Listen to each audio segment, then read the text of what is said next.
The Nerd. Can I see your sword quick? It's called Uramasa. He carries it with him everywhere. It was mostly a wedding gift from his wife before he was turned into a half Nihilak monster. Chris. Gengar, use Shadow Ball!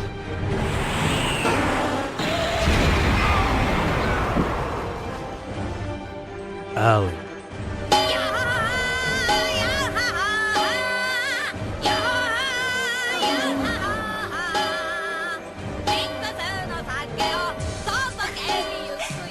Jason.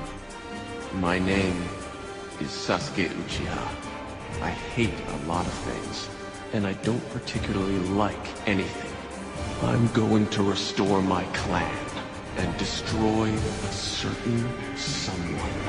The Half-Beard. I feel like I live in a world made of cardboard, always taking constant care not to break something, to break someone. Never allowing myself to lose control, even for a moment, or someone could die. But you can take it, can't you, big man? What we have here is a rare opportunity for me to cut loose and show you just how powerful I really am. The NerdTable. Freaking nerds, bro.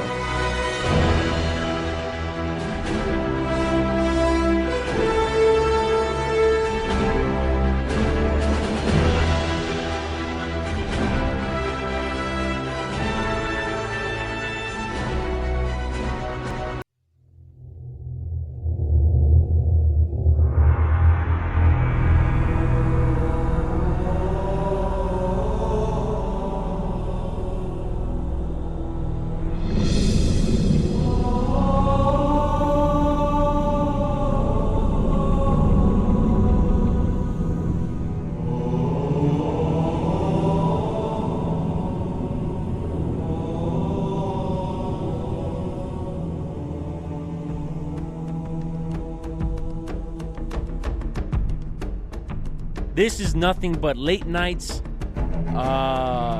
many caffeine, hours. Oh man, lack of sunlight. Like this is what was that for? You're shitting all over my experience.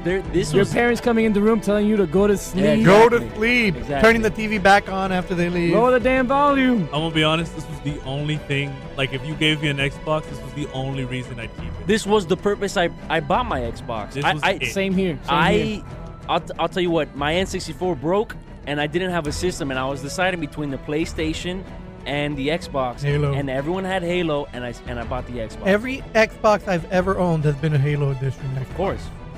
My old original Halo Xbox, that was a see-through green plastic. It was really awesome. Nice. Now my Xbox 360 as well.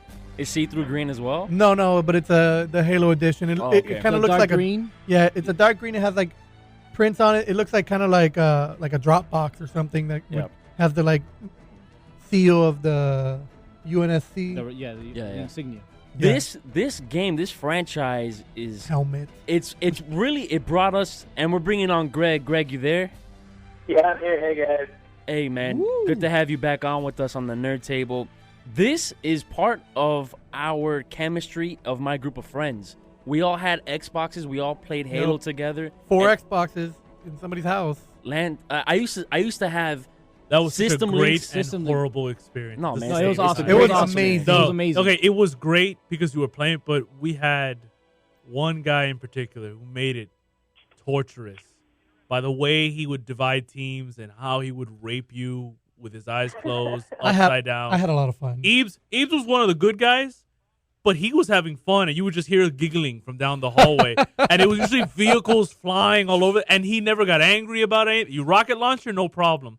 This one guy I play games to have fun. would just yell, "You cheap motherfucker!" because you had a rocket launcher while he could kill you with half a pistol backwards. Always, those screaming and angriness, but it was part of the whole thing. It was my favorite course part. it Was it's just quiet. All you hear is like controllers, buttons clicking. Click. For a while, and then you just hear, "Mother of God!" from one room, and then everyone starts laughing in every corner of the house. It's really funny. My greatest Halo experience was my first one ever in regards to LAN party. It was house to house We had the wires in 2-story houses. We had the wires in between the windows linked together. 8 people in one house, 8 people in the other house. It was Sidewinder, capture the flag up to 5, and it took us 6 hours to play.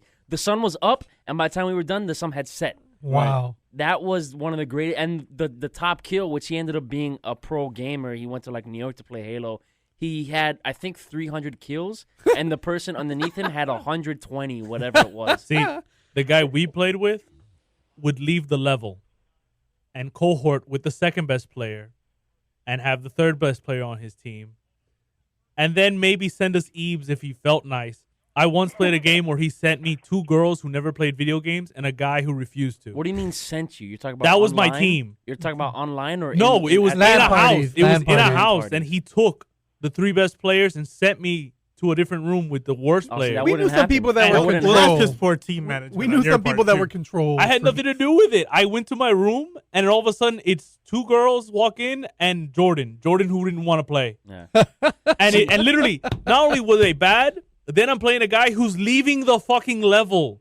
Like, he left the level, and they would throw the flag above the level to just walk to the other out of side. bounds. Yeah, we used out to of cheat bounds. in that game. Like, we knew we played that game for probably 25 hours a day. No, it was every day. The Halo 1, I mean, that's our, like, childbearing years. Not childbearing, but Really? like You started like really where, young. Speak for yourself there, where we Mr. had Sanchez. like where we had our personalities developed, and because this is like middle school, high school for me. Yeah. The Halo, the first one was when I was in 6th, 7th grade. And Greg, you weren't that good at Halo 1. You got better towards, what was your greatest Halo? Halo 3? No, actually, I didn't play Halo 1 with you guys. I didn't start playing till Halo 2, and it was god-awful. I'm surprised I even started playing Halo 3, and then for somehow I actually got good, so I could actually want to play with you guys. Halo 3. Halo 3, I think, was still, in regards to online plays, the greatest one. I play Halo 3 still. I started playing it again like last month when Xbox Live put it on for download for free. Cool. And I have the discs, but I was like, all right. Yeah. I started playing. Man, it's just there's so many people playing online still. I didn't even realize. For Halo 3? Yeah, and it's so much fun. Yeah, and it's exactly the same as it was before. I feel like that one people hold on to more, and as they've changed it for Reach and 4, that's where people start dividing. Like, I like Reach. I know Halfbeard likes 4. Yeah. So I like 4. I really like 4. But I feel like 3 is kind of the one that everybody still holds on to. Halo 3, that's the climax. average Yeah, of the because standard. at that point, that's where it still was Halo. Because in Halo Reach and Halo 4, they started It's adapting kind of different. that Call of Duty aspect. But in Halo 3, Yes. that was Halo pure 3 it was Halo. like pure Halo. Yeah. Yeah. That's exactly what they did, and it's terrible, if you ask me. When they switched the online system to how they had no, like you said, the Call of Duty, where there were no repercussions. Right. No matter what you advanced, you gained points, even though you had a shitty Oh my game. God. In Halo 3 is like you Halo had, 3 you had to win. Exactly. You had to win. You had to have good Had to averages, and you had to get assists, like the whole thing in order for you to move up. Oh yeah. And now all these kids, that's why this youth suck. Everyone gets a medal. Everyone You gets got a pat on the 18th back. place. Here's a blue Yeah, ribbon. exactly. No. It's like 18, everyone gets a It gold teaches star kids in to elementary achieve, school. Right? Say it again, Greg. I said it teaches us all to achieve for no reason, right? Yeah, exactly. Greg, we brought you on to have you're my Star Wars expert. Anything Greg. in the updates of the movies, of the franchise, any games, whatever it is, I come to you. Eebs is Alan, Halfbeards, and Jason's go-to guy, I guess, or is it your fiance? Is it still you? No, it's still me. You're the me. voice, but she's the words. I She's think the puppeteer. Me and her together make a giant hub of information, Okay. I guess, for Star Wars. Very nice. Yeah. I'm nervous about this Star Wars Episode 7. I'm nervous about where they're going to take the franchise. You guys explain to me if I should be nervous or whether I shouldn't be nervous. Well, I'm excited. I don't know about you, Greg, or what's going on, but I am hell of a lot of excited because the best thing that could have happened was for Disney to buy this. Disney has the most money in the world, and they're putting money behind people that want these things to be successful. They're not putting okay. It's Star Wars. It's gonna make money. Whatever you put out there, it's gonna make money. It has. Okay? Yeah. So they could have been like, whatever, we'll just do whatever. No, but they're giving it to people who care about this franchise and really who under 40 years old doesn't love Star Wars right now? 40, 50, 60-year-olds. Star Wars has been around for so long, and a lot of people, want to see more of it, are clamoring for it. I am excited. I think Disney has done a great job with the Avengers. They did a great job putting their money behind Marvel. I think they're going to do a great job putting their money behind Star Wars. Greg, are you the same way? No, see, I'm excited, yes, but it took me a bit to get excited. When I first heard about it, I'm saying, ooh, I don't know, because I understand Disney has been very good at who they're backing lately, and a lot of people want to go on, especially using the Avengers as an example, but from what I understand, a lot of the Avengers was already set up when Disney started backing them, so it was already all the building blocks are in the place. They didn't really do as much as a lot of people want to give them credit for, in my opinion. But so I was a little bit back and forth because, they do have a lot of money, but they're taking this new franchise and they want to get it out there as soon as possible because they know how much more money owning this franchise and backing it can get for them. So I was worried. Now, after I saw when they named their director and they saw of course, seeing what J.J. Abrams did for a franchise that I had no interest in whatsoever before with Star Trek, I'm like, okay, now I'm excited. Before I was like, this is either going to be bomb or bust. It's going to be one way. I mean, it's going to be really good or it's going to be bust. And now I'm a lot more excited. I'm a little bit more leaning towards, okay, this is going to be good. I'm seeing all the stuff they're saying. They're putting more effort into it. And with then Abrams is all backing and everything, I just feel a little bit more comfortable. I'm still worried because I feel like they might be rushing it too. But then again, although Lucas never wanted to disregard it here and there that he wasn't actually looking into it. He was still working on it inside. As a writer myself, you keep working on things even though you say you're not. There's some things that I'm nervous that they're going to touch about. Going into episode 7, there's a few tracks where they can go. They've actually been canonized books.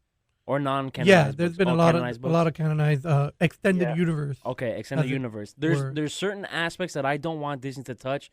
The origins of Yoda. I don't want to know how. I want Yoda to be a complete mystery. I don't want to know what it is. I know they'll probably get into Boba Fett.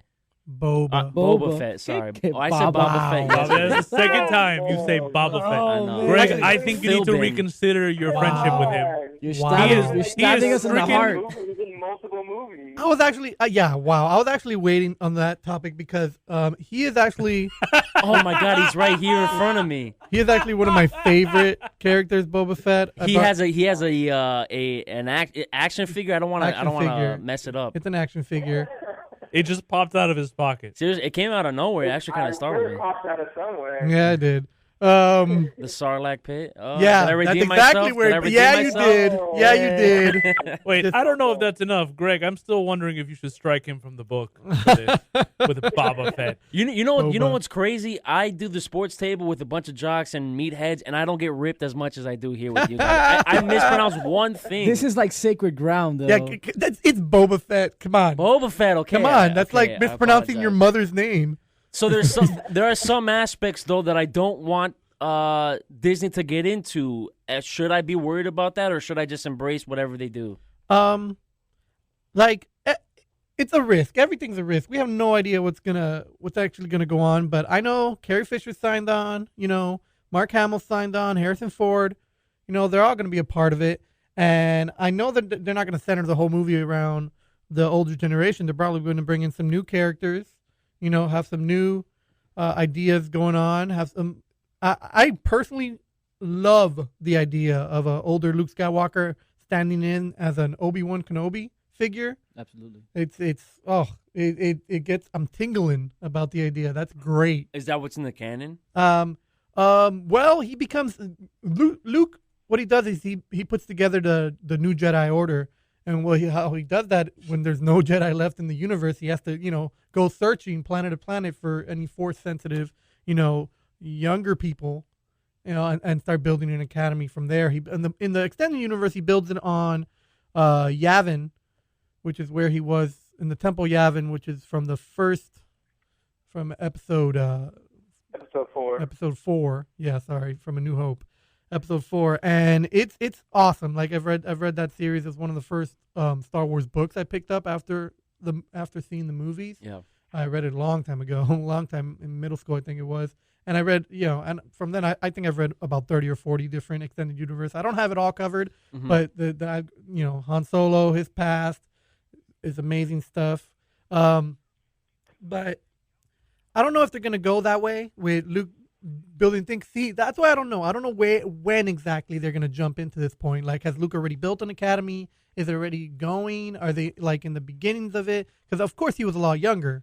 And if he's going to be an older figure, this academy's got to be up and running. I don't know if they're going to have Han and Leia's children in it, the twins and young Anakin, It's a lot of stuff. And a lot of people love these characters and have loved them for decades now. These characters have been around in the extended universe. So I don't know what Disney's going to do. I don't know if they can touch it without messing up the, sacredness of it for some people. Where should they, Greg? Where should they start?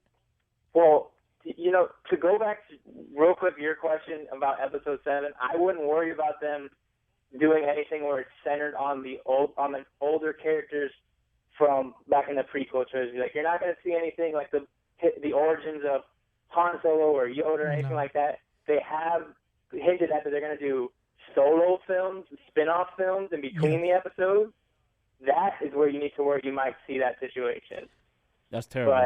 But you're not going to see that in Episode 7, so you can feel a little more comfortable with that. As far as where I think they should go with Episode 7, look, I just read, I think you should go exactly where you are. You've got Mark Hamill, Harrison Ford, and Carrie Fisher all in their 60s or 70s. I forget their exact age, but they're basically exactly where their characters are right now in the book. Now, I know that kind of puts it kind of risks with your fan base because you've got those that have only seen the movies. You've got those that only that have seen the movies and read all the books, and even the comic books kept with it. And maybe some people who only who are very young, who only watch the cartoon or play the video game. True.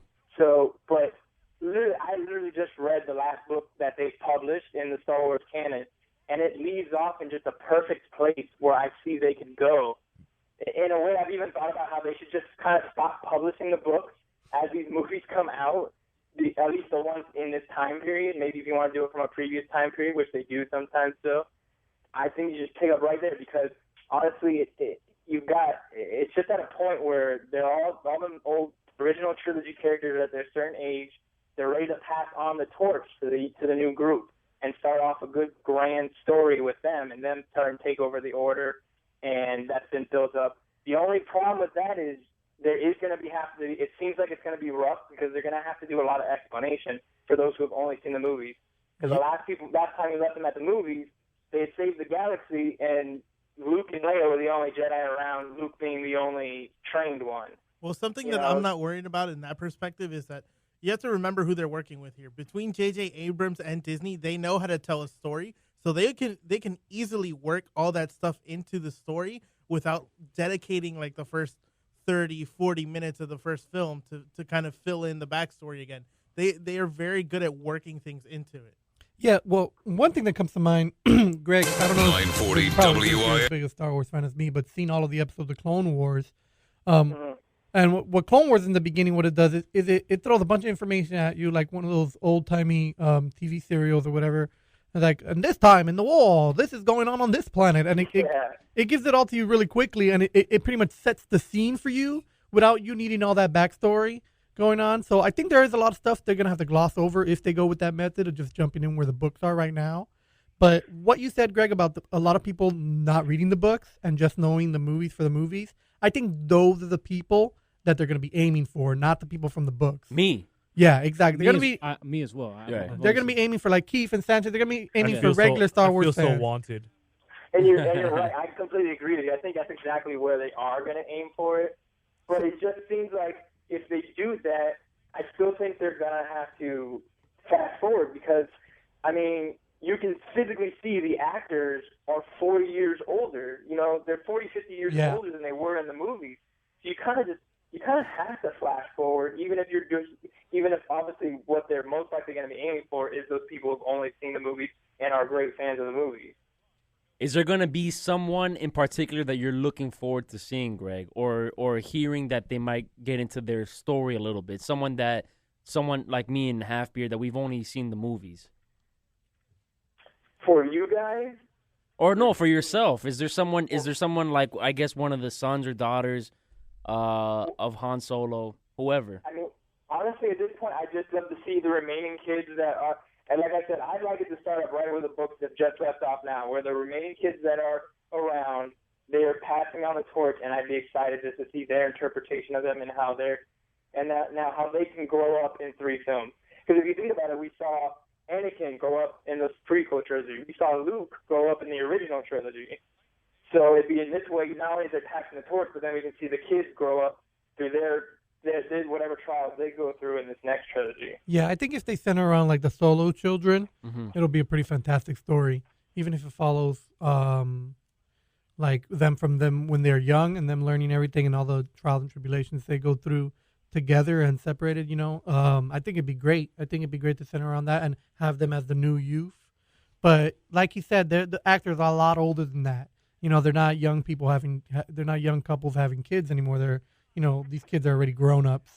So maybe the generation after these kids, maybe 100 years after. I don't. Well, it can't be 100 years, but they look 100 years older. No, but I mean they. Yeah. Hamill's lived a hard life. Yeah. Well, it's hard being the Joker, bro. Oh, and another thing to touch on what Greg was saying about coming out with individual movies in between the movies. That I'm really excited about. Are you really? I'm nervous about that. I'm excited about that too. I'll tell you right now why I'm excited about that. I don't even have to say anything. Boba Fett. Boba Fett has been a character that has deserved his own movie since the first time we saw him in the Christmas special cartoon of Star Wars that nobody wants to remember. Okay?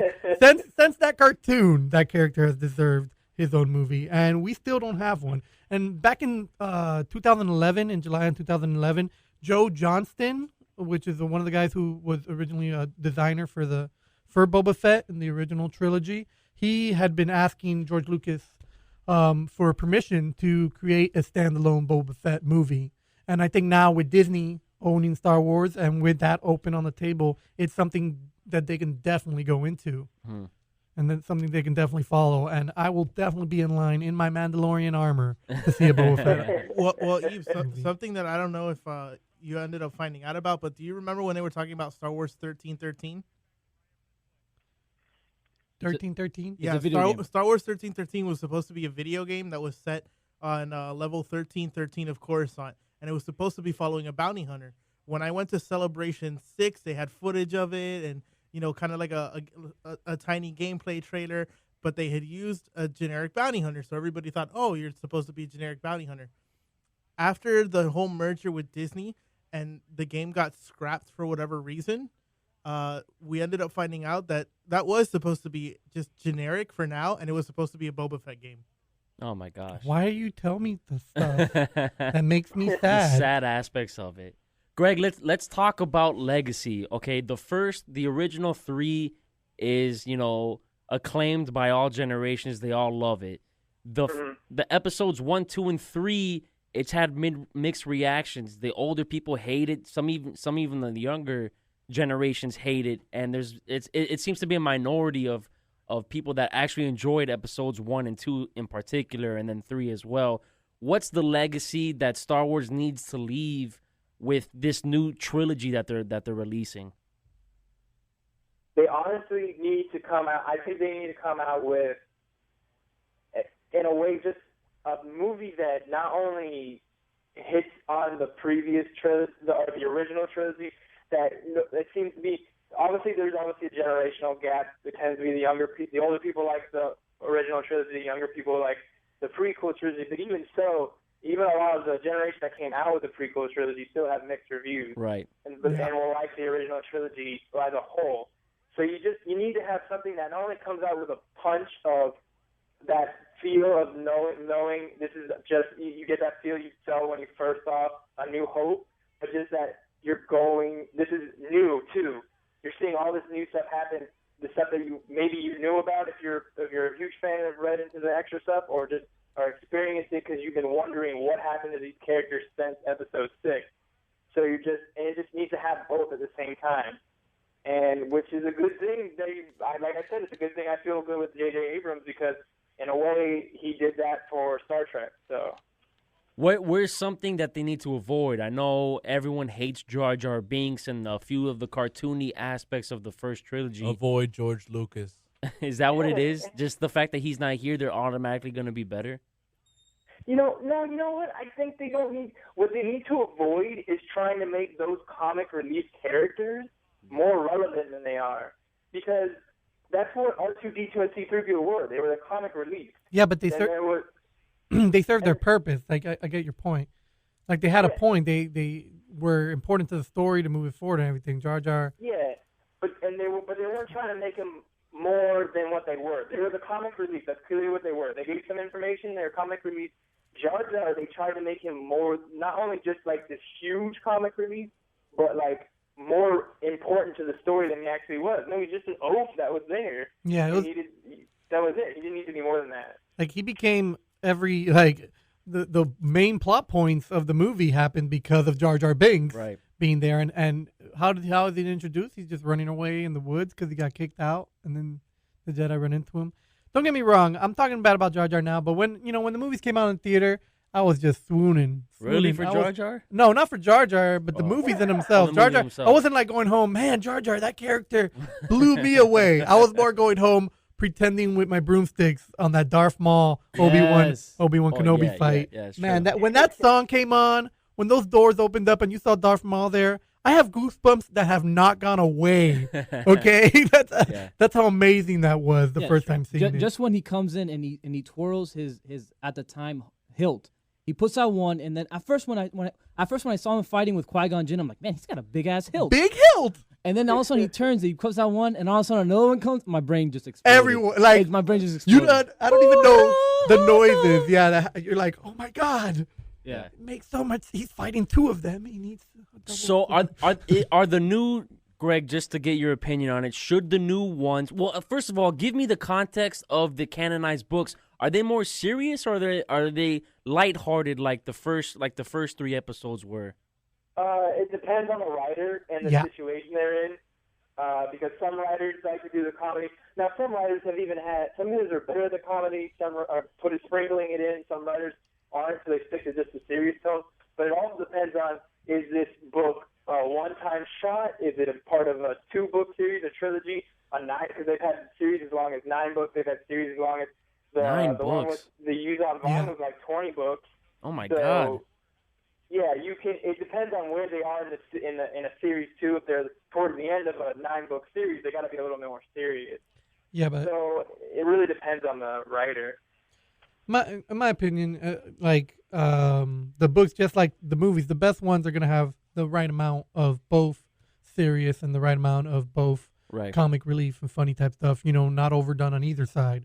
The parts that make you laugh, and the parts that make you cry, hiding behind your girlfriend so she doesn't see you. Greg, are you finally excited that they have a release date? Of course I'm excited. The first thing I did was text you as soon as I heard that. Yeah.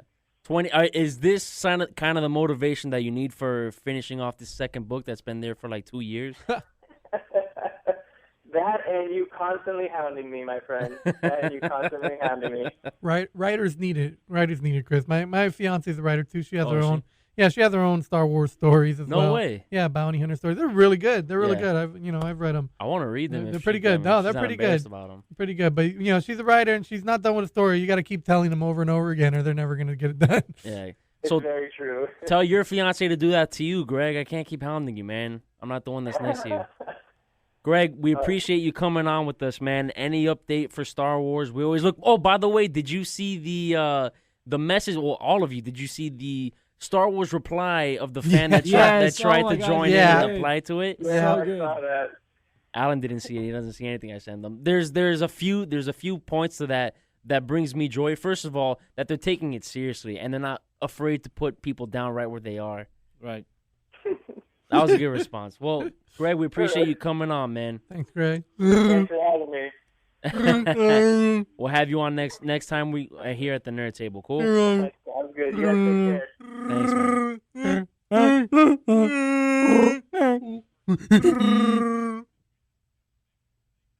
All right, bye. Greg does a good job, man. That guy is Star Wars. I just want you guys to sit in a room, and I just want to sit and watch the fireworks go.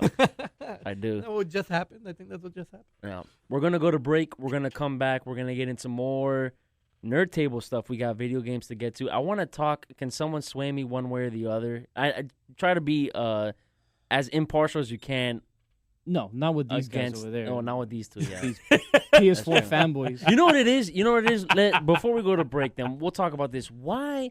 Okay, I've been next to diehard Dolphin fans, diehard Boston Red Sox fan, diehard Yankee fans. Even they don't hate like nerds hate. Like Jason wouldn't even let me finish what I was talking about. He was just booing me throughout the whole Halo thing. Alan, anytime someone mentions Call of Duty, he just rolls his eyes and already dismisses what they have to say. Why do nerds take so? Why did they take it so personally? It's all entertainment in sports and in nerds. Well, I think it's a little bit different because for nerd stuff, you kind of consume it in a different way. You kind of consume it on how you said a very personal level. Like that's a passion, a love for you that it's almost like if you and that thing were the only things on earth, you would be fine with it. And then if someone has a different opinion on it, then you're not only bashing the content, but you're bashing the person that you are. Mm-hmm. Because I'm talking for myself, like I associate some of my personality traits I associate with things that I've grown up with. So it's like a good example is DBZ, Dragon Ball Z.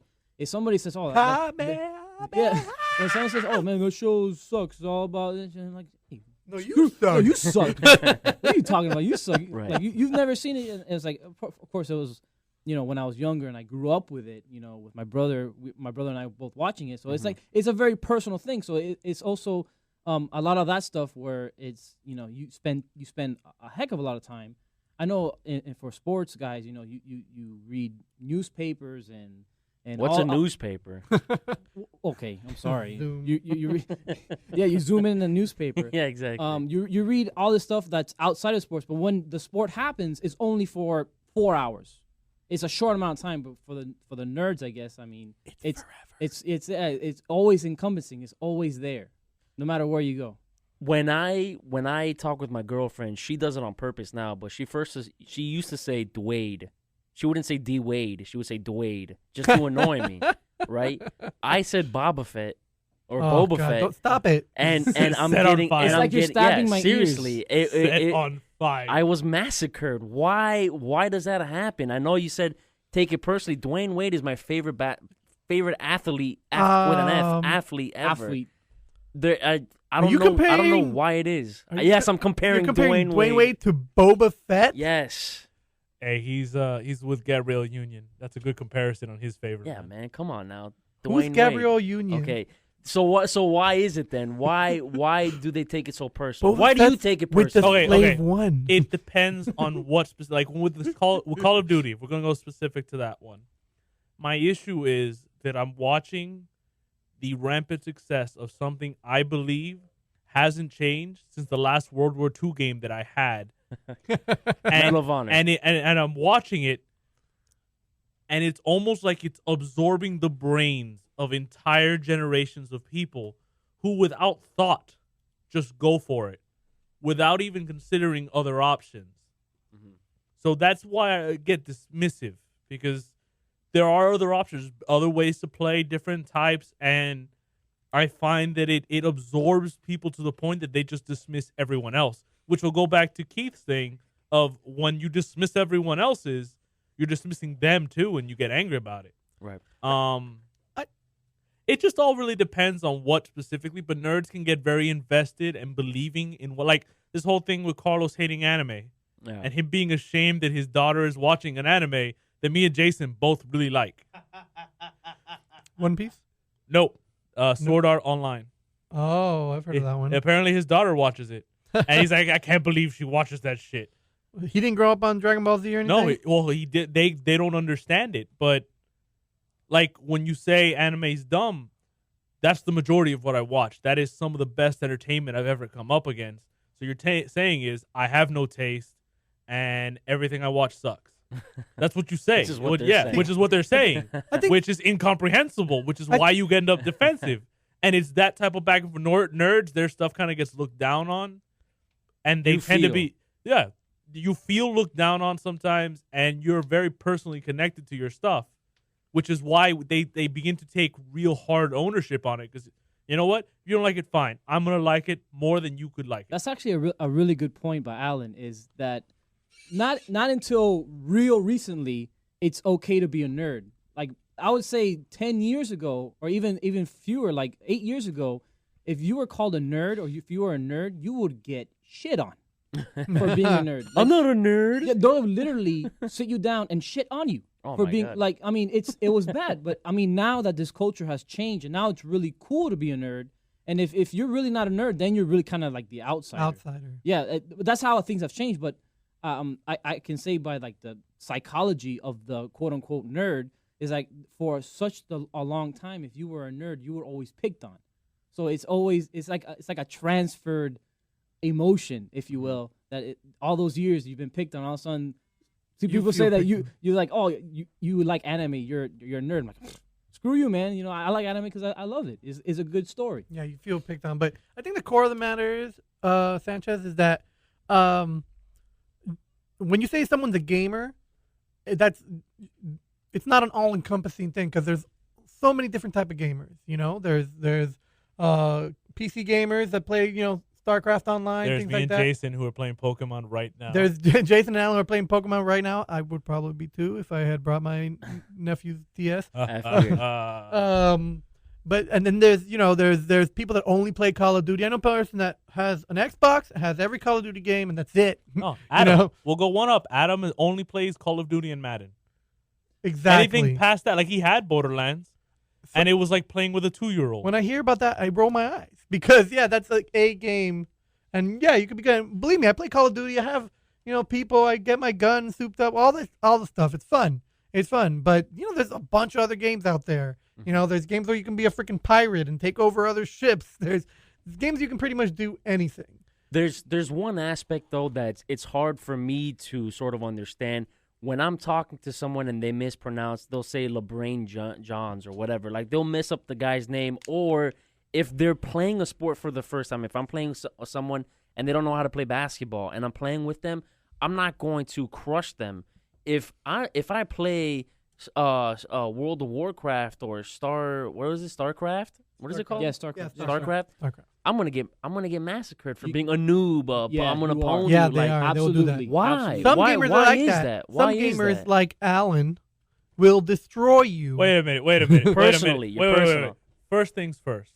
While I am prone to getting into games to the point that I destroy, I will never talk down to people. He doesn't talk down. I will just beat you with a smile. But Alan will not give you any leeway. If you're a new one to the game, he'll be like, you're gonna learn. You're gonna learn after I beat you in the head with this stick 20 or 30 times. Look, Do not get beat in the head with a stick. He teaches like Rafiki. Yeah. In The Lion King. Thank you. That's how Alan that makes me teaches. feel so good right now. Like a blue-butted baboon. Do you guys get what I'm saying? Yeah, I know what No, you're saying. I Like, get there's a saying in the nerd world, I guess, that if mystical like place. you play something, and if somebody is worse than you, then they're a noob. And if somebody's better than you, then you keep playing. You're a nerd. You keep playing this thing forever. All you do is play this game. You don't have a do is life, play bro. the game. You don't have life. Stop grabbing your dick while you play, bro. Yeah, Right, yeah. Get up off your mom's couch, neckbeard. you know? Which is a fascinating thing to think about, because I see that's the only thing that happens when you're in a media thing. Like if it's about movies, if you don't know every line in the movie, they think you're an idiot. Or you misquoted? Oh or you my God, if you misquoted, misquoted. you get destroyed. Right. I think it's that media thing where it's if somebody knows less than you, they're a noob. Which I don't know why. I don't know why either. I'll say it. I've done that before.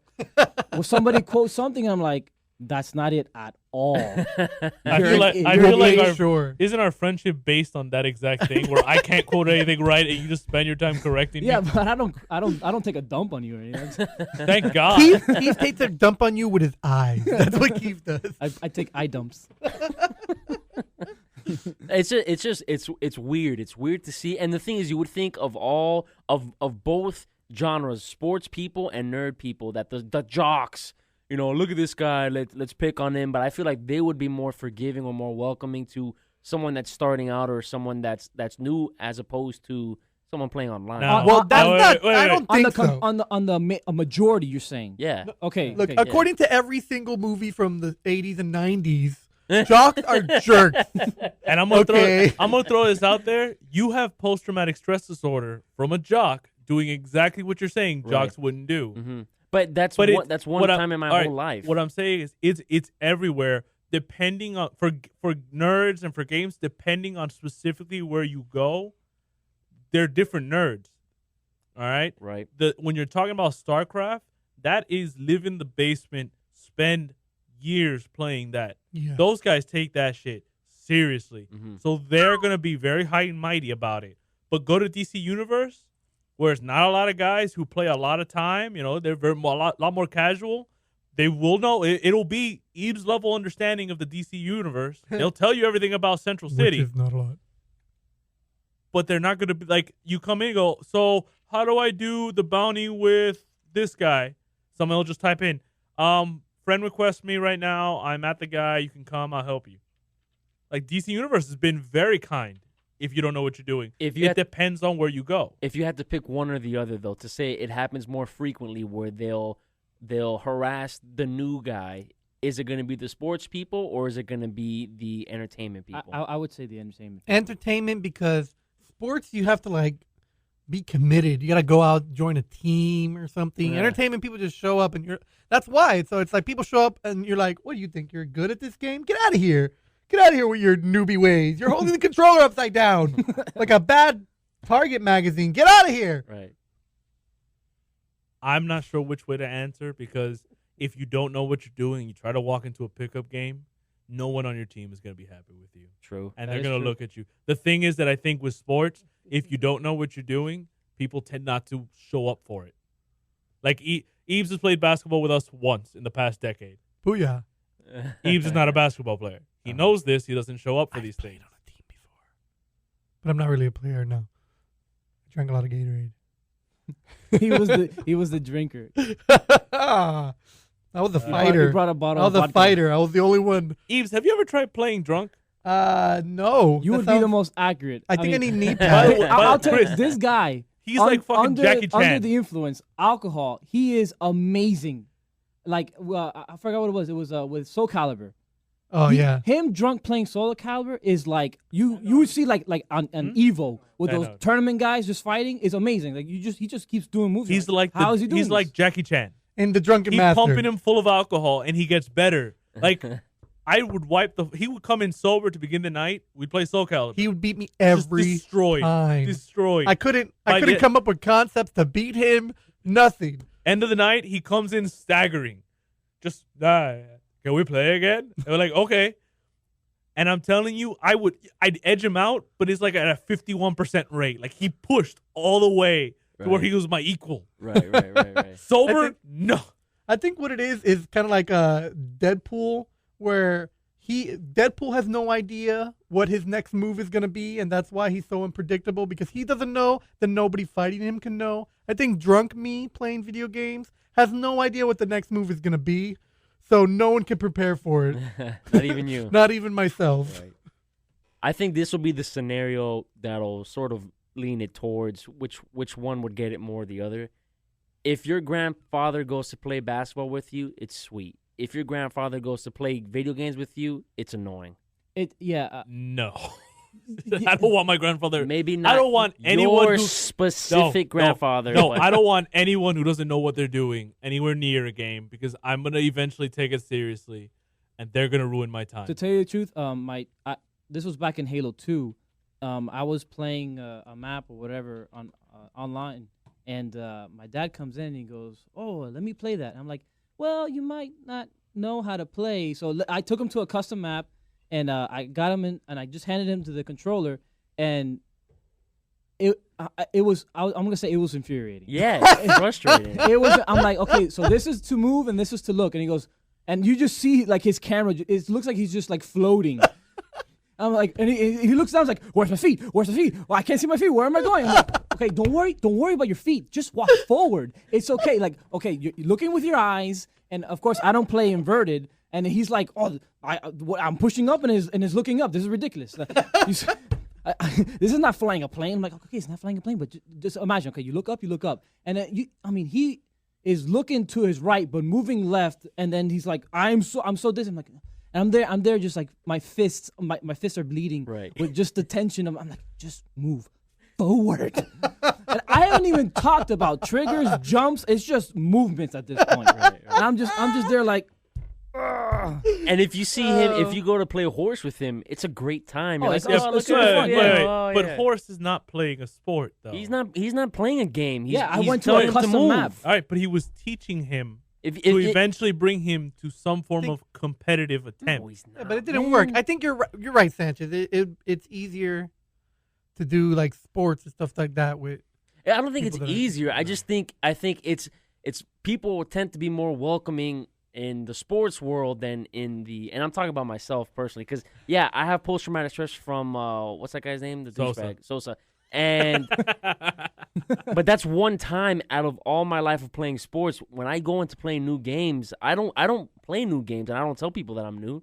I won't even touch it because I'm gonna get yelled at. I wouldn't even want to say that character's name. I'm gonna get yelled at by you guys.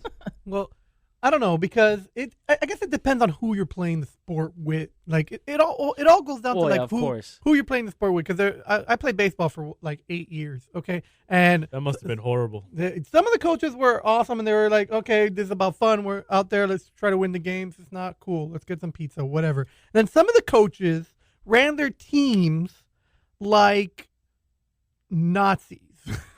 Like I understood references when I was learning about World War II because I had these baseball coaches.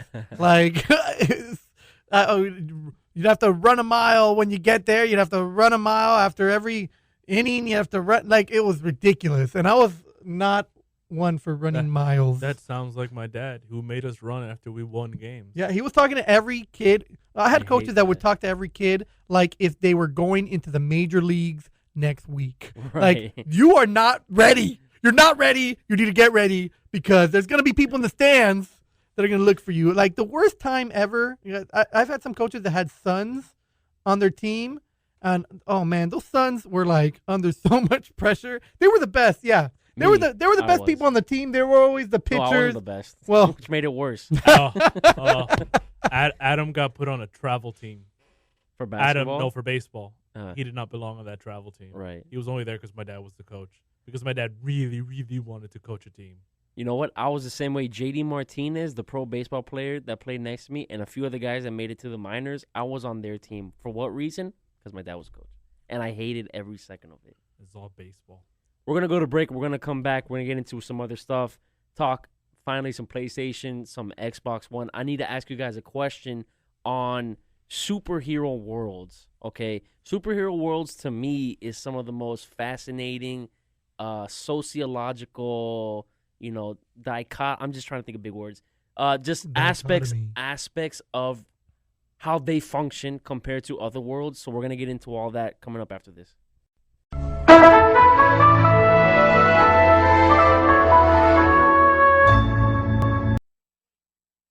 You know what? They did a good job of putting like a bunch of Generation 1 Pokemon at the beginning of the game. Yeah. Like I caught a Pikachu early, I caught a Caterpie, and I evolved it to a Butterfree. Oh, really? Yeah, so like they did a good job of like, oh, I remember this, so this is cool. And then, you get to learn all the new ones. We're going to do shameful admissions a little bit later. Okay. No, this is like bonus segment since Alan stepped out. Bonus segment. Hey. Yeah. So jump on Alan's mic, Ebes, actually, if you want. Oh, okay. Shameful admission. Just use his headphones over here. Shameful admission, when it comes to new video games, new franchises, new experience, I get nervous. And I don't know why I get nervous. That's why I haven't picked up the new Pokemon games yet.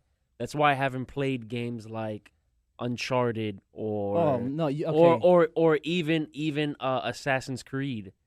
Wow. I just get nervous, man. Well, what? Nervous about what? I don't know why. I get nervous because the thing is, Mass Effect for me is awesome. It's amazing. It's amazing. But I don't know what it is when it comes to new things. I get anxious. That's just my own personality in everyday life anyway. I get anxious when I do something new anyway. But the thing is, you're missing out on some great storytelling. I know. I think video games is the newest format, but it's also one of the best new formats of storytelling. Absolutely, isn't it? Oh yeah, absolutely. How many movies want to get based off of video games, right? What do you mean? Ton. They're making a Mass Effect. They're making a Mass Effect movie. Right. They're what they're trying to do. That a lot of movies, theater movies, are going to get based or want to get based off of video games.